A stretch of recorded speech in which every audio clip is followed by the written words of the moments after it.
Hello students, today we'll be completing chapter 1 of OC standard 11. आज अपने chapter complete हो जाएगा. Okay, let's start. अपन ने earlier lecture में ट्रेड के बारे में पढ़ा था. अपन ने पढ़ा था जो बिजनेस एक्टिविटी होती है वो तीन टाइप की होती है. पहला होता है ट्रेड, दूसरा होता है कॉमर्स और तीसरा होता है इंडस्ट्री. अब अपन ट्रेड के बारे में अपन ने बहुत डिटेलिंग में पढ़ा था. ट्रेड के कैरेक्टरिस्टिक पढ़े थे. अब अपन पढ़े ट्रेड के टाइप. ट्रेड के दो प्रकार होते हैं. ट्रेड के कितने प्रकार होते हैं? दो प्रकार होते हैं. जो ट्रेड होते हैं उसके दो टाइप होते हैं. पहला होता है इंटरनल ट्रेड और दूसरा होता है इंटरनेशनल ट्रेड. पहला होता है इंटरनल ट्रेड और दूसरा होता है इंटरनेशनल ट्रेड. अब अगर मैं इसका मतलब नहीं भी समझाऊं तो आई गेस वर्ड से ही समझ आओगे इंटरनल इंटरनेशनल मतलब क्या होता है. चलो समझते हैं. जो ट्रेड कंट्री की बाउंड्री के अंदर होता है, जो ट्रेड अपने कंट्री की बाउंड्री के अंदर होता है उसको बोलते हैं इंटरनल ट्रेड. कैसे? एग्जाम्पल, सपोज अभी तुम सूरत में यहाँ पे बैठे हो और सूरत से तुमको अहमदाबाद कोई सामान बेचना है, तो क्या ये इंटरनल ट्रेड है? हाँ, बिकॉज आप इंडिया के अंदर ही ट्रेडिंग कर रहे हो. चलो सूरत से आपको राजस्थान भेजना है या जम्मू कश्मीर भेजना है या केरला भेजना है, वेस्ट बंगाल भेजना है, इंडिया के कोई भी पार्ट में भेजना है तो वो होगा इंटरनल ट्रेड. क्यों इंटरनल ट्रेड होगा? बिकॉज वो कंट्री की बाउंड्री के अंदर तक ही सीमित है, तो वो होगा इंटरनल ट्रेड. समझ आ रही है मेरी बात में क्या बोले? इंटरनल ट्रेड कंट्री की बाउंड्री तक ही होता है. वो ट्रेड कंट्री के बाहर नहीं कर सकते, सिर्फ कंट्री की बाउंड्री के अंदर ही होता है. कंट्री में अलग अलग रीजन में आप ट्रेड कर सकते, लेकिन कंट्री की बाउंड्री के अंदर ही होता है. और मैंने एग्जांपल भी बताया, आप सूरत में बैठे बैठे अहमदाबाद वाले को बेचो कोई सामान, राजकोट वाले को बेचो, जयपुर वाले को बेचो, वेस्ट बंगाल में बेचो, केरला में बेचो, जम्मू कश्मीर, पंजाब, कहीं भी बेचो. या कोई भी, जैसे सपोज अहमदाबाद में एक ट्रेडर है, वो जम्मू कश्मीर से एप्पल्स परचेज करे. जम्मू कश्मीर के एप्पल, कश्मीरी एप्पल्स फेमस होते हैं, तो कश्मीरी एप्पल परचेज कर रहा है और फिर अहमदाबाद में बेच रहा है, तो ये भी इंटरनल ट्रेड है. या तो कोई नागपुर में इंसान है, वो ऑरेंजेस बेच रहा है, जो trader of Nagpur oranges send कर रहा है राजकोट के इंसान को. ठीक है, तो ये सब क्या होता है? Trading, internal trade, right. अब इंटरनल ट्रेड के अगेन दो प्रकार है. इंटरनल ट्रेड के अगेन दो प्रकार है. एक होता है होलसेल ट्रेड और दूसरा होता है रिटेल ट्रेड. अब समझो होलसेल और रिटेल में फर्क क्या है. होलसेल मतलब बल्क, बल्क मतलब बहुत ज्यादा क्वांटिटी, और रिटेल मतलब स्मॉल क्वांटिटी. अब जो प्रोड्यूसर गुड्स प्रोड्यूस करते हैं वो 5 good, suppose example pen manufacturer, marker manufacturer है, एक कंपनी जो मार्कर्स बना रही, तो क्या 5 मार्कर बनाएगी, 10 मार्कर बनाएगी? लाखों में मार्कर्स बनाती है. मंथ में 50 लाख मार्कर एक महीने में प्रोड्यूस करे, 20 लाख मार्कर्स एक महीने में प्रोड्यूस करे, 60 लाख मार्कर्स प्रोड्यूस करे. अब ये जो इतनी बड़ी क्वांटिटी प्रोड्यूसर बना दी है वो होलसेलर्स को देती है, फाइनल कस्टमर को नहीं. अब आपको मार्कर चाहिए तो आप डायरेक्ट मार्कर बनाने वाली फैक्ट्री में तो ना चले जाओगे जहाँ पे 15 लाख मार्कर पड़ी, आप बोले एक मार्कर मुझे दे दो ना. नहीं ना, ऑब्वियसली जो प्रोड्यूसर होता है, जो अलग अलग प्रोडक्ट बनाता है, जो अपना प्रोडक्ट बनाता है बल्क में, वो बेचता है होलसेलर को. होलसेलर प्रोड्यूसर से बल्क क्वांटिटी में गुड्स खरीदता है. होलसेलर अपने खुद के यूज के लिए गुड्स नहीं खरीदता, होलसेलर आगे रिटेलर को बेचने के लिए खरीदता है. तो होलसेलर सपोज एक प्रोड्यूसर है, उससे होलसेलर ने 5 लाख का गुड लिया. 5 लाख भी सभी कमाओ ना, बिग क्वांटिटी. तो होलसेलर हमेशा प्रोड्यूसर से सामान खरीदता है और होलसेलर हमेशा बल्क क्वांटिटी, ज्यादा माल खरीदता है, बिकॉज उसको आगे रिटेलर को बेचना होता है या कस्टमर को बेचना होता है. ठीक है, ओके, सॉरी, रिटेलर को बेचना होता है. तो बेसिकली हम बोल सकते हैं जो होलसेलर होता है वो प्रोड्यूसर और रिटेलर के बीच का लिंक है. मतलब देखो 3-4 कड़ी जुड़ी हुई है. पहला है प्रोड्यूसर जो माल सामान बनाता है, दूसरा है होलसेलर जो प्रोड्यूसर से माल सामान खरीदता है, तीसरा होता है रिटेलर जो होलसेलर से खरीदता है, और चौथा होता है कस्टमर जो रिटेलर से लेते हैं. अपन कोई स्टेशनरी की दुकान पे जाके मार्कर लेते हैं तो वो स्टेशनरी की दुकान वाला कौन है? रिटेलर है. वो रिटेल में 1, 2, 3 क्वांटिटी बेच सकता है, कम क्वांटिटी बेच सकता है. ये रिटेलर ने माल किससे खरीदा होगा? होलसेलर से. और होलसेलर ने किससे खरीदा होगा? प्रोड्यूसर से. ये समझना आपके लिए बहुत ही इंपॉर्टेंट है. 4 कड़ियां जुड़ी हुई है. पहला होता है प्रोड्यूसर जो सामान बनाता है. प्रोड्यूसर बल्क क्वांटिटी में माल बेचता है होलसेलर को. 1, 2, 3, 4 नहीं होते, लाखों में क्वांटिटी, हजारों में क्वांटिटी में, बल्क क्वांटिटी में होलसेलर को बेचता है. होलसेलर रिटेलर्स को देते और रिटेलर्स फाइनल कस्टमर को देते. तो ये जो होलसेलर है वो प्रोड्यूसर और रिटेलर के बीच का लिंक माना जाता है. जो होलसेलर है वो प्रोड्यूसर और रिटेलर के बीच का लिंक माना जाता है. समझ आया? अब retailer purchases goods from wholesaler and supplies to customer. Simple, मैंने आपको बताया ना, रिटेलर्स किससे माल खरीदेंगे, होलसेलर से, और कस्टमर को बेचेंगे। वापस मैं एक बार इसको क्लियर करा रही हूँ। जो इंटरनल ट्रेड है वो दो प्रकार का, अपन ने अभी तक क्या पढ़ा, ट्रेड के टाइप, दो टाइप की ट्रेड होते हैं, इंटरनल ट्रेड, दूसरा इंटरनेशनल। इंटरनल ट्रेड पे अपन है, इंटरनल ट्रेड जो कंट्री की बाउंड्री के अंदर ही होता है उसको इंटरनल ट्रेड बोलते हैं। मैंने एग्जांपल बताया, सपोज अहमदाबाद में कोई ट्रेडर है, वो जम्मू कश्मीर के कश्मीरी एप्पल्स परचेज करके अहमदाबाद या दूसरी जगह बेच रहा है, तो वो इंटरनल ट्रेड है, हाँ, बिकॉज वो इंडिया के अंदर ही हो रहा है। जो भी अपने कंट्री की बाउंड्री के अंदर ट्रेड होता है उसको इंटरनल ट्रेड बोलते हैं। इंटरनल ट्रेड के अगेन दो प्रकार होते हैं, एक होता है wholesale trade and the other one is retail trade. Wholesale मतलब बल्क क्वांटिटी, मैंने बताया चार कड़िया, producer, wholesaler, retailer, customer. Producer माल बनाता है, होलसेलर उसको बल्क में प्रोड्यूसर से खरीदता है और फिर रिटेलर को देता है। रिटेलर अल्टीमेटली किसको देता है, फाइनल कस्टमर को। होलसेलर को रिटेलर और प्रोड्यूसर के बीच का लिंक भी माना गया है, राइट। अब हम लोग इंटरनेशनल ट्रेड। इंटरनेशनल वर्ड से क्या पता चलता है, बाउंड्री के बाहर। इंटरनल ट्रेड कंट्री के बाउंड्री के अंदर होता है, इंटरनेशनल ट्रेड बाउंड्री के बाहर होता है। जब दो कंट्री के बीच में ट्रेडिंग होती है उसको बोलते हैं इंटरनेशनल ट्रेड। वो कंट्री तक ही सीमित नहीं होता, वो एक कंट्री और दूसरी कंट्री के में ट्रेडिंग होती है, ठीक है। जैसे for example international trade crosses boundary in country. Japanese company selling TV to Indian trader.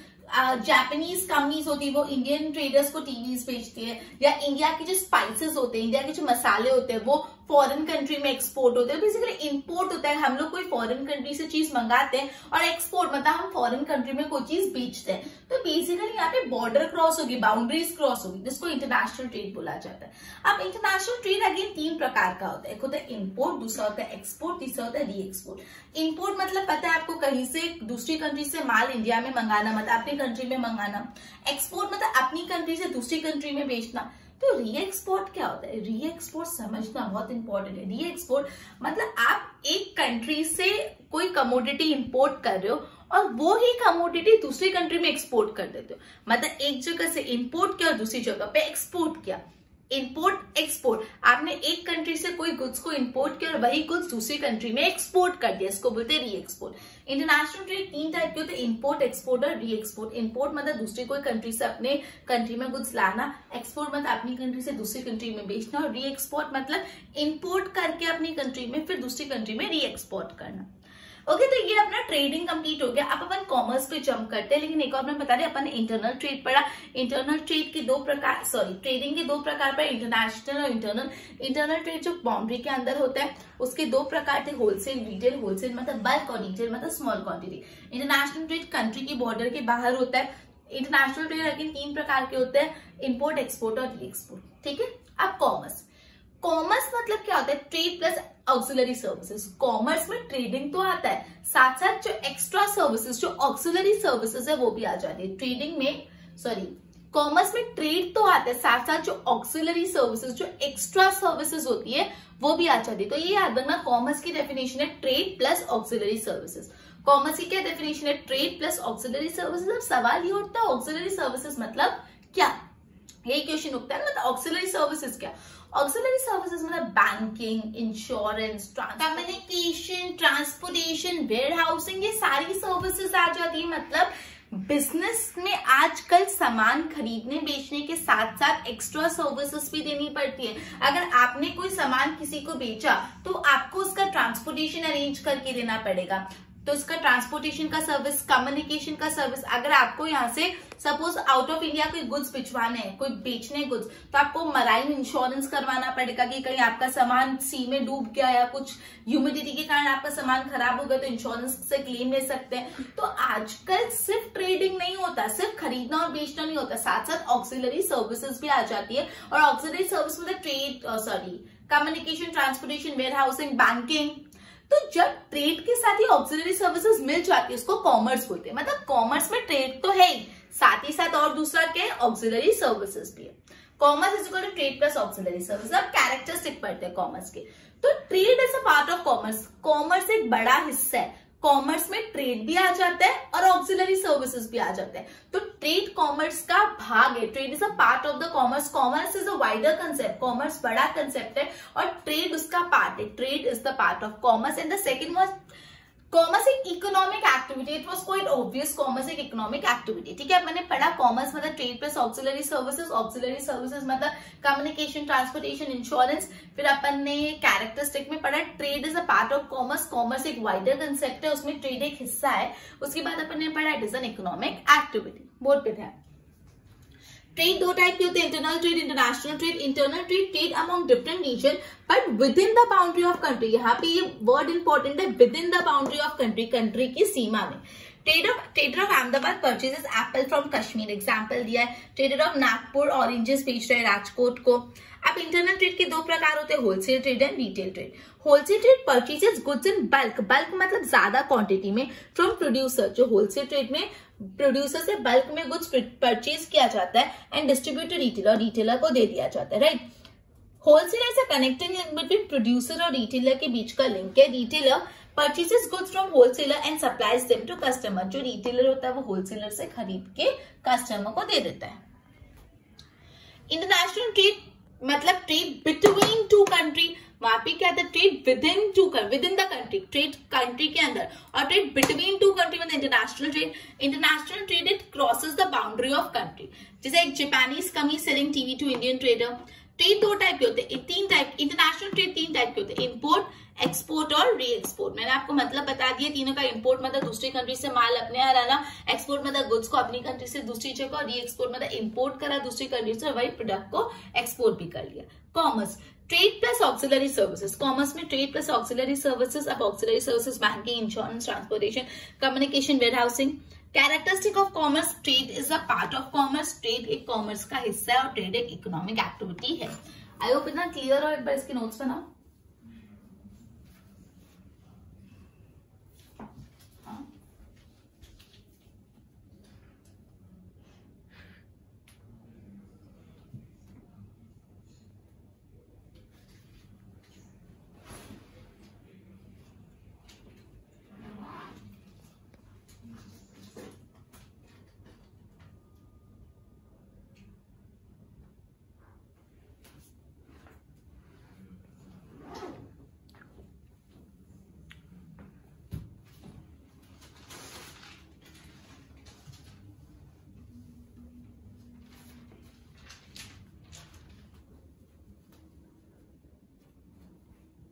Okay, अब अपन थर्ड कैरेक्टरिस्टिक ऑफ कॉमर्स पढ़ रहे हो, वो पूरे auxiliary services helpful to the trade are included in commerce.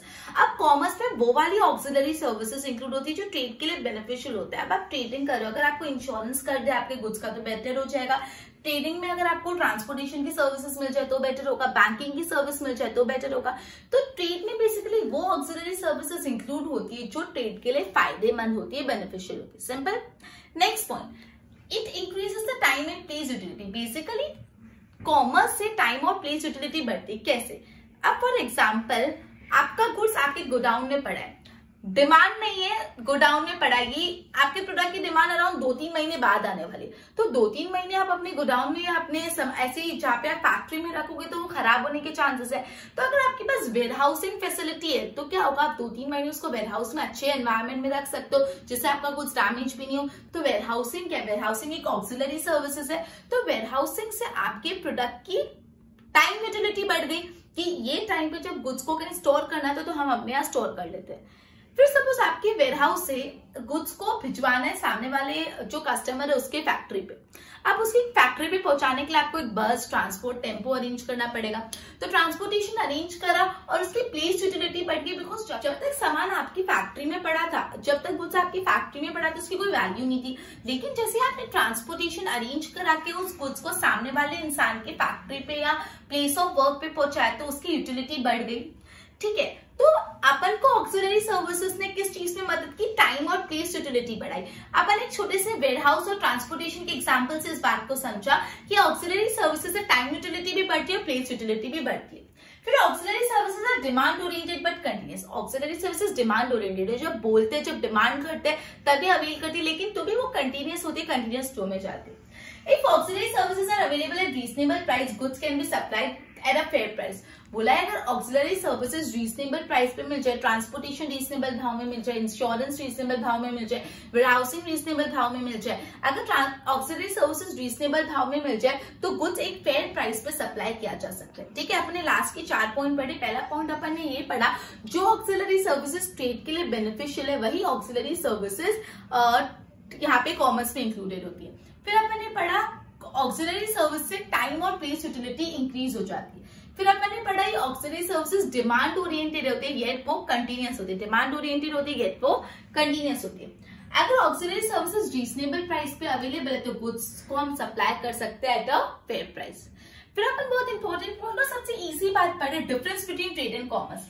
Trade और commerce, अपन ने trade के बारे में पूरा पढ़ा, कॉमर्स के बारे में पूरा पढ़ा। अब ट्रेड और कॉमर्स में फर्क क्या है, difference between trade and commerce पढ़ते हैं। तो ट्रेड में basically exchange of goods and services होता है फॉर मनी। ट्रेड में सिंपल गुड्स और सर्विसेज एक्सचेंज होते हैं पैसे के लिए। कॉमर्स में क्या होता है, कॉमर्स में ट्रेड तो आता है, exchange of goods and services for money होता है, लेकिन साथ में एक और एक्स्ट्रा एड ऑन हो जाता है, वो है ऑक्सिलरी सर्विस। ट्रेड में होता है exchange of goods and services for money, goods और सर्विसेज एक्सचेंज होते हैं पैसों के लिए, मनी के लिए। कॉमर्स में ट्रेड तो आता है साथ ही साथ प्लस ऑक्सिलरी सर्विसेज भी आते हैं। ट्रेड का स्कोप कंपैरेटिवली नैरो है और कॉमर्स का स्कोप वाइडर है, बिकॉज कॉमर्स में ट्रेड और ऑक्सिलरी सर्विसेज दोनों आ जाती है। जो ट्रेड का कंसेप्ट है वो नैरो है और जो कॉमर्स का कंसेप्ट है वाइडर है। ट्रेड में both parties are usually known to each other. Trade में दोनों पार्टी एक दूसरे को यूजुअली जानती है, पहचानती है, लेकिन कॉमर्स में यूजुअली दो पार्टी से एक दूसरे को पहचानती नहीं हो सकती। सिर्फ 3 पॉइंट ऑफ डिफरेंसेस है, वो एकदम सिंपल, एकदम सिंपल। पहला मीनिंग, तो ट्रेड में क्या होता है, exchange of goods and services for money. Commerce में क्या होता है, trade plus auxiliary services. Trade तो होता ही है, साथ में auxiliary services. Second point, scope. Scope of the trade limited होता है, स्कोप ऑफ द कॉमर्स कैसे होता है, वाइडर। फिर parties, in trade both the parties are known to each another, in commerce both the parties are not known to each another. अपन ने भाई 4 characteristic और पढ़े कॉमर्स के और साथ ही साथ ट्रेड और कॉमर्स का डिफरेंस पढ़ लिया। अब अपन ने पढ़ा 3 टाइप की इकोनॉमिक बिजनेस एक्टिविटी होती है, ट्रेड, कॉमर्स और इंडस्ट्री। तो ट्रेड हो गया, कॉमर्स हो गया, तब इंडस्ट्री पे जंप करते हैं। इंडस्ट्री मतलब क्या होता है, सिंपल भाषा में समझे तो जो भी रॉ मटेरियल होता है, जो भी नेचुरल वेल्थ होती है, उसको प्रोसेस करके फाइनल प्रोडक्ट में कन्वर्ट करने को इंडस्ट्री बोलते हैं। समझो कॉटन है, कॉटन के कपड़े बनाते हैं, कॉटन के कपड़े कॉटन से बनते हैं, कॉटन खेती से आता है। एग्रीकल्चर करके कॉटन लाया और कॉटन को प्रोसेस किया और कॉटन के क्लोथ बनाया, कॉटन का कपड़ा बनाया, कॉटन क्लोथ बनाया। मतलब ये इंडस्ट्री का काम है कि रॉ मटेरियल यहाँ पे क्या था, कॉटन को फाइनल प्रोडक्ट में कन्वर्ट करना। फाइनल प्रोडक्ट क्या, कॉटन क्लोथ। रॉ मटेरियल को फाइनल प्रोडक्ट में कौन कन्वर्ट करता है, प्रोसेसिंग करके industry. Process of converting raw material into finished product by adding utility satisfying human need is called industry.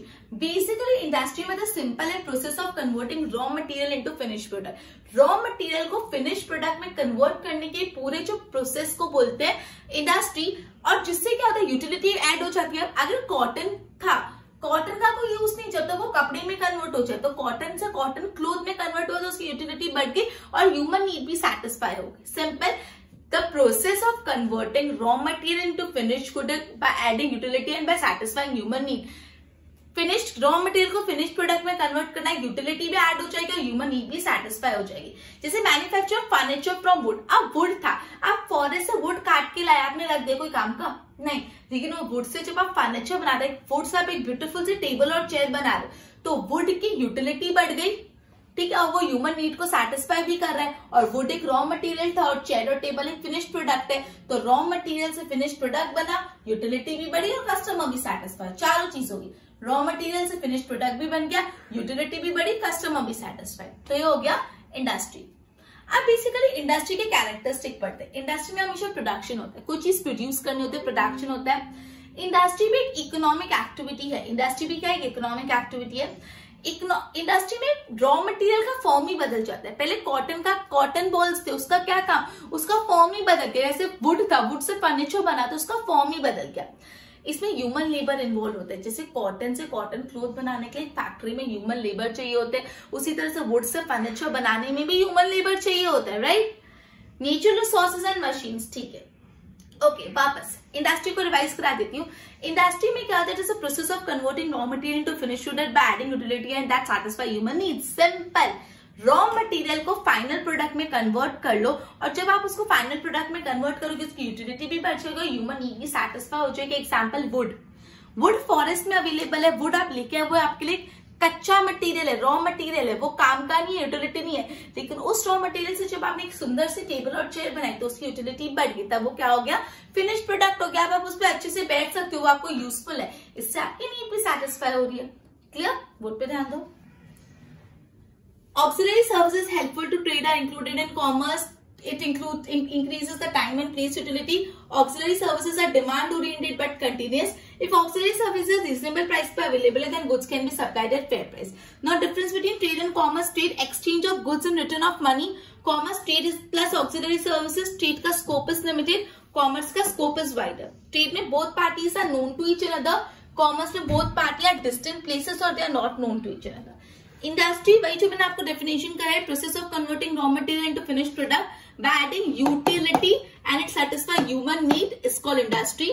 Manufacture of furniture from wood से furniture बनाना, या making cloth from raw material. Characteristic of industry: production involve होता है, economic activity, change in the form of raw material, production of different article, use of human labour का use होता है। ठीक है, ओके।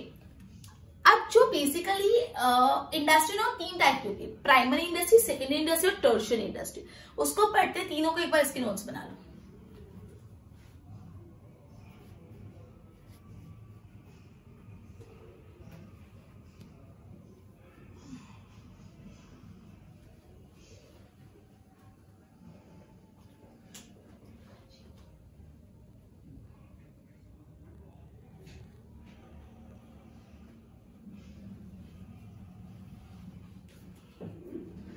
ओके, तो आपने ये पढ़ा इंडस्ट्री तीन प्रकार की होती है, प्राइमरी इंडस्ट्री, सेकेंडरी इंडस्ट्री और टर्शियरी इंडस्ट्री। तो सबसे पहले प्राइमरी इंडस्ट्री समझते हैं।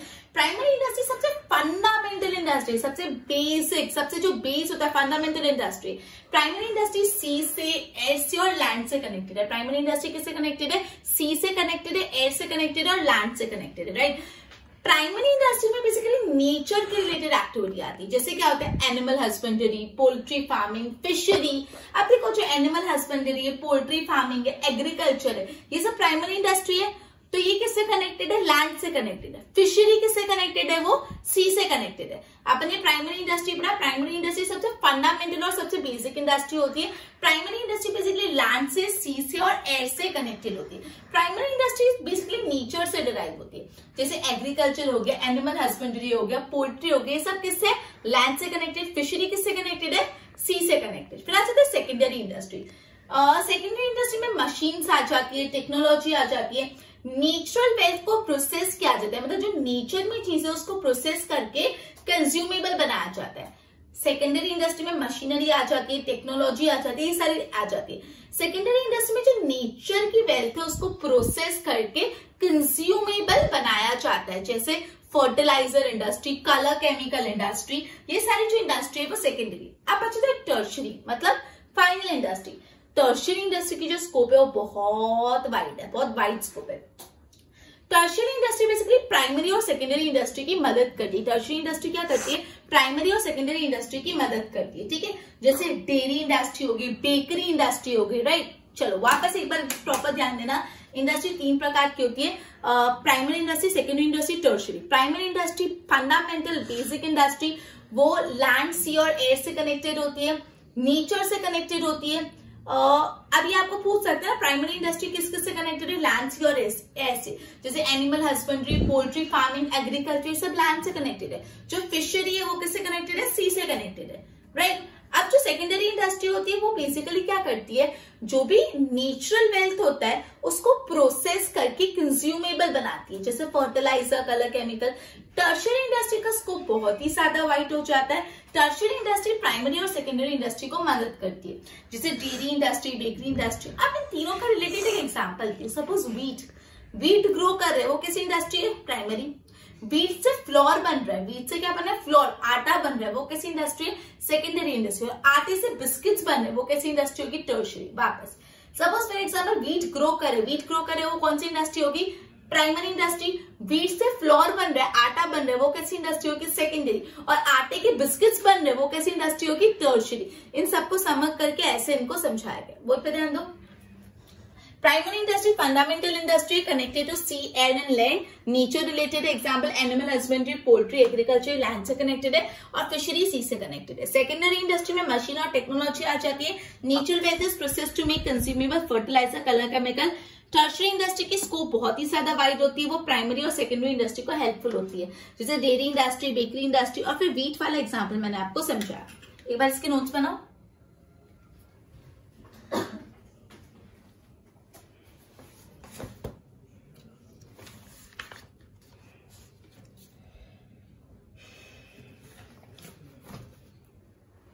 ओके, तो मैंने जितना भी पढ़ा उसको सम अप कर लेते हैं। आज अपन ने पढ़ा ट्रेड के दो प्रकार, internal trade, international trade. Internal trade अपनी बाउंड्री, कंट्री की बाउंड्री के अंदर था। इंटरनेशनल ट्रेड एक कंट्री और दूसरे कंट्री के बीच में होता है। इंटरनल ट्रेड जो होता है वो अगेन दो प्रकार के होते हैं, रिटेल एंड होलसेल। होलसेल मतलब बल्क, रिटेल मतलब स्मॉल क्वांटिटी। प्रोड्यूसर से होलसेलर बल्क में सामान खरीद के रिटेलर को देता है, इसलिए होलसेलर को प्रोड्यूसर और रिटेलर के बीच का लिंक मानते हैं। रिटेलर होलसेलर से सामान खरीद के कस्टमर को देते हैं। इंटरनेशनल ट्रेड तीन प्रकार के होते हैं, इंपोर्ट, एक्सपोर्ट, री एक्सपोर्ट। इंपोर्ट मतलब कहीं से मंगाना दूसरी कंट्री से, एक्सपोर्ट मतलब सेल करना दूसरी कंट्री में, और री एक्सपोर्ट मतलब मंगा के वापस बेचना।